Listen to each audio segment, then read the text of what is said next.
July 20th, 2003, Royal St George's Golf Club, Sandwich, England. The coastal breeze carries the salt air across fairways that have tested champions for over a century. Spectators huddle in grandstands, programs rolled in their hands, squinting at a leaderboard that makes no sense whatsoever.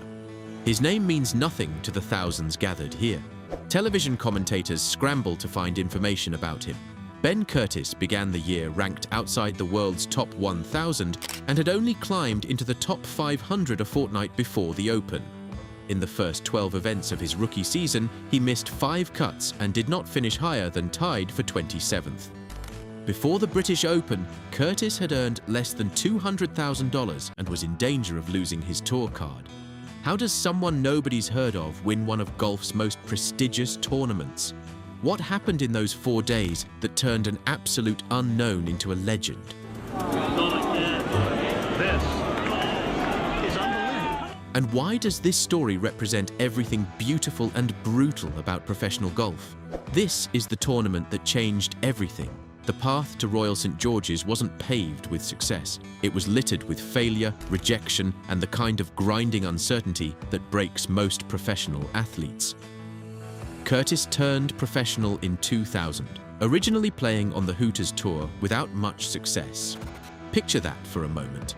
While Tiger Woods dominated major championships and signed endorsement deals worth millions, Ben Curtis played mini-tour events at courses you've never heard of, driving himself between tournaments, splitting hotel rooms to save money. He finished in a tie for 26th at that year's Q School, earning his PGA Tour card for the following year, becoming one of the few players to completely skip the development tour entirely. The 2003 season started exactly as you'd expect for someone ranked outside the top 1,000.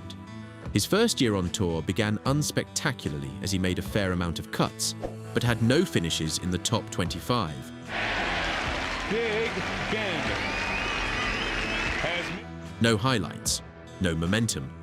Just the slow realization that maybe this professional golf dream wasn't going to work out. Then came the Western Open in early July. It was the break he needed. Barely. That 13th place finish was literally the difference between obscurity and opportunity. But here's what made Curtis different from every other struggling tour rookie.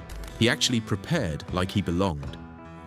Curtis arrived early and sought out local knowledge, even visiting the Royal St George's Pro Shop to ask the club professional for advice. His meticulous preparation included practice rounds on the Saturday and Sunday before the championship. Peter Dawson, former R&A chief executive, actually walked a few holes with him and his girlfriend, because he was the only person about. Think about that image. The future Open champion, so unknown that the tournament director walked practice rounds with him because nobody else was around. Curtis travelled to England to play in the British Open, paying his own way because, unlike the other players, he did not have a sponsor.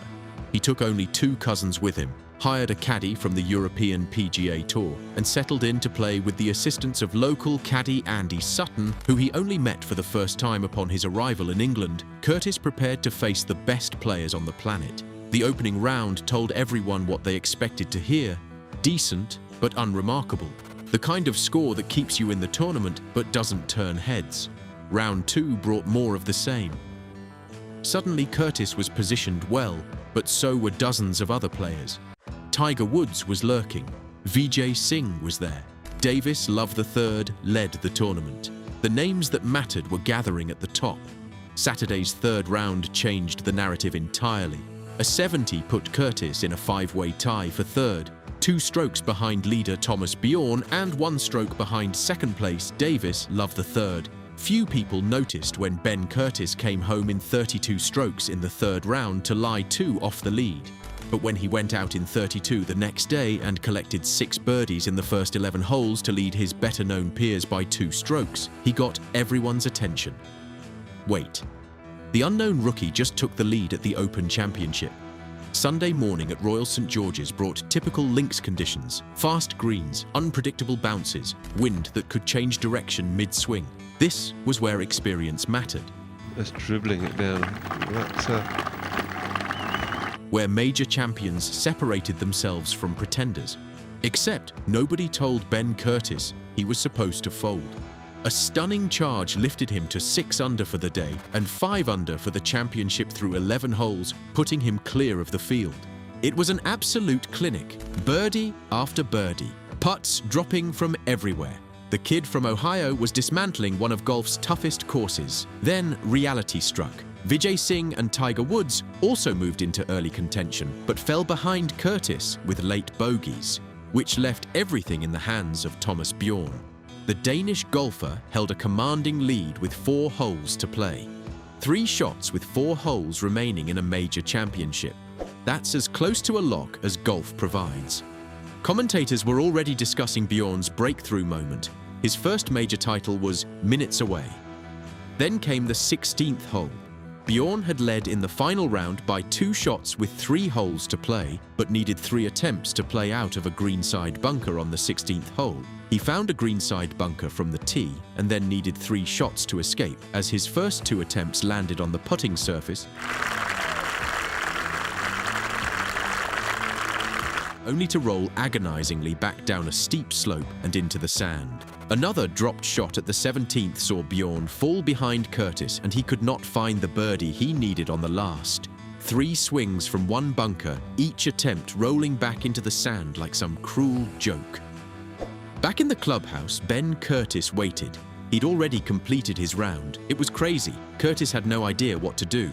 So they whisked him off to the range. He wasn't concentrating on what he was doing. All he did was flip a few balls, maybe 30 to 40 yards. And he was off watching a television in a nearby trailer. He yelled something like, "Hey, Ben, you're the Open champion."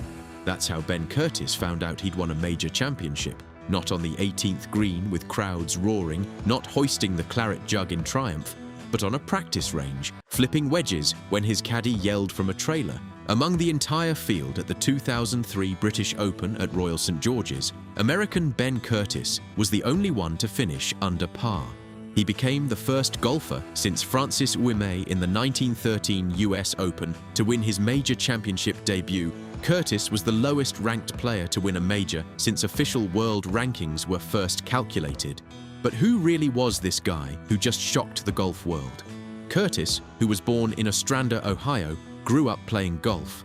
His family's home was only 50 yards from the practice putting green of the Mill Creek golf course, which his maternal grandfather had built in 1973. His frantic parents were searching the house in the middle of the night for their young son who was not in his bed. They found him, in his pajamas, on the practice putting green adjacent to their home, a single light illuminating his diligence. Young Ben was enraptured by the game practically since the first time he held a club in his hands when he was 3. This wasn't some natural talent who coasted on ability. Curtis understood that he didn't possess all-world talent. But as Herb Page, his coach at Kent State, said, Curtis did understand how to get the most out of his game. As an amateur, Curtis found much success, winning the Ohio Amateur in 1999 and 2000, joining professional golfers John Cook, Arnold Palmer and Frank Stranahan as the only men to win the Ohio Amateur in consecutive years. He was formerly the world's #1 ranked amateur after winning 3 Ohio Amateur titles, earning NCAA All-American honors 3 times at Kent State University, and reaching the semi-finals of the 1999 prestigious US Amateur at Pebble Beach. So Curtis had pedigree, just not the kind that translates to immediate professional success. He was talented enough to dominate amateur golf in Ohio, good enough to compete at Kent State. But those credentials meant nothing on the PGA Tour, where dozens of former college stars wash out every year. The immediate aftermath of the Open victory was surreal. After his victory, Curtis jumped from 396th in the world rankings to 35th. This victory and a solid first season on the PGA Tour led to Curtis being named the 2003 PGA Tour Rookie of the Year. As a result of his win, he earned more than $1.1 million. Curtis said he was very fortunate to be a winner with all the great names on that trophy: Jack Nicklaus, Arnold Palmer, Ben Hogan, Bobby Jones. But here's the question nobody wanted to ask out loud. Was it a fluke? After winning the British Open, Curtis was aware that some observers thought his win was a fluke and that he did not belong among the ranks of the world's best golfers. But he knew he did, so that's all that mattered. The golf world waited to see if Ben Curtis could prove he belonged. The 2004 season brought immediate struggles. Curtis's Open Championship victory gave him a 5-year exemption on the PGA Tour and a 10-year exemption on the European Tour, and he played events on both tours. However, he did not experience immediate success, missing many cuts and only recording one top 10 finish on the PGA Tour. The whispers grew louder. One-hit wonder, lucky break, right place, right time. The criticism followed Curtis like a shadow. Then came 2006. His results improved as he made the cut much more consistently and recorded 2 wins. The Booz Allen Classic and the '84 Lumber Classic 2008 was Curtis's most consistent year. He made 18 cuts in 22 events, earned $2.6 million, finished 9th in the FedEx Cup, and made the Ryder Cup team. He finished in a tie for 7th at Royal Birkdale and followed it up a month later by finishing tied for 2nd place in the PGA Championship at Oakland Hills. This 2nd place finish qualified him for the 2008 Ryder Cup, his first appearance in the event, the Ryder Cup. That's where the best American golfers compete. That's validation from your peers. Captain Paul Azinger's 2008 United States Ryder Cup squad at Valhalla Golf Club contributed to the US team's winning effort with his 1-1-1 record, which included a 2-1 singles victory over Lee Westwood on the final day. So no, it wasn't a fluke. Ben Curtis proved over 15 years that the Open Championship win was the start of something real, not the end of something lucky. In April 2012, Curtis won the Valero Texas Open for his 4th PGA Tour victory, ending a 6-year winless drought. Much more balanced. The Valero Texas Open was only his 4th start of the year. 2011 was probably the low point of Curtis's career. He missed 13 cuts in 23 starts, only won $423,000, and finished 133rd on the FedEx Cup rankings. The 40-year-old had been struggling for several years with the golfing lifestyle, which adversely affected his ability to make a living in the game. When he and his wife, Candace, began to have a family, Curtis started seeing golf no longer as an opportunity, but as an obstacle to the things he wanted out of life. He was near tears a few years ago, talking about the struggles he faced leaving his 2 children behind to catch another flight to another tournament that had lost its meaning. In January 2018, Curtis told Golf Digest that he has stopped playing golf competitively, opting to teach instead. Curtis is washing his hands of competition, allowing only for a return when he is eligible for senior golf in a decade. Curtis said he could change his mind, but he doesn't see that happening. He's pretty happy with where he is and what he did accomplish. He made a pretty good living, won some tournaments. It just doesn't have a place in his life anymore. Today, Ben Curtis runs the Ben Curtis Golf Academy. This spring, Curtis unveiled the academy at Country Club of Hudson, a private club about 15 miles from his home. His goal is to not merely teach the golf swing, but impart knowledge on the whole game to youngsters interested in high school or college golf or who have aspirations of a pro career. He wants to talk to young players about the whole aspect of being a golfer at a certain level, practical things like drills and practice, but also physical training, nutrition, what tournaments to play in. The kid who grew up 50 yards from a practice green, who ground through mini-tours and qualifying schools, who shocked the world at Royal St. George's, now gives back to the next generation. So what's the real lesson from Ben Curtis' story? It's not just about one miraculous week in England. It's not about being in the right place when Thomas Bjorn hit 3 bunker shots on the 16th hole. It's not even about going from 396th in the world to major champion. The lesson is about validation and perseverance. Curtis could have disappeared after 2003, could have let the doubters convince him it was luck, could have cashed his checks and faded into obscurity. Instead, he spent 15 years proving he belonged, 4 tour victories, a Ryder Cup appearance, over $13 million earned. That's a career most players would kill for, but it's also about knowing when enough is enough. Curtis walked away on his own terms, not because of injury, not because he lost his card, but because golf stopped serving his life and started controlling it. That takes courage, maybe more courage than standing over a 10-foot putt to win the Open. Tiger Woods recalled that he knew Curtis was a good player, but it was surprising that he won in his first attempt in a major. Woods thought it was the first time in about 90 years that someone won in the first major championship that he played. Curtis played really well on that front 9 on Sunday. Down the middle. Right. and he was the only one to finish under par for 4 rounds. He showed that he deserved to win. Even Tiger gave him credit. That's how you know it was real.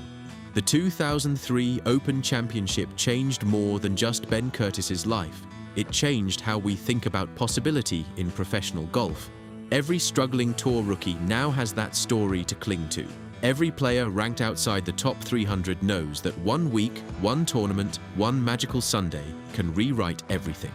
Curtis proved that you don't need to be the most talented. You don't need corporate sponsors or a famous swing coach. You don't need years of build-up and media hype. You just need to prepare like a champion, execute under pressure, and be ready when opportunity arrives. Because opportunity doesn't care about your world ranking. It doesn't check your resume. It doesn't ask how many fans recognize your name. Opportunity just shows up, usually when you least expect it, and asks one simple question. Are you ready? On July 20th, 2003, at Royal St. George's Golf Club, a 26-year-old nobody from Ohio answered that question with the round of his life. And for one perfect afternoon, Ben Curtis was the best golfer on the planet. That's not a fluke. That's a legend.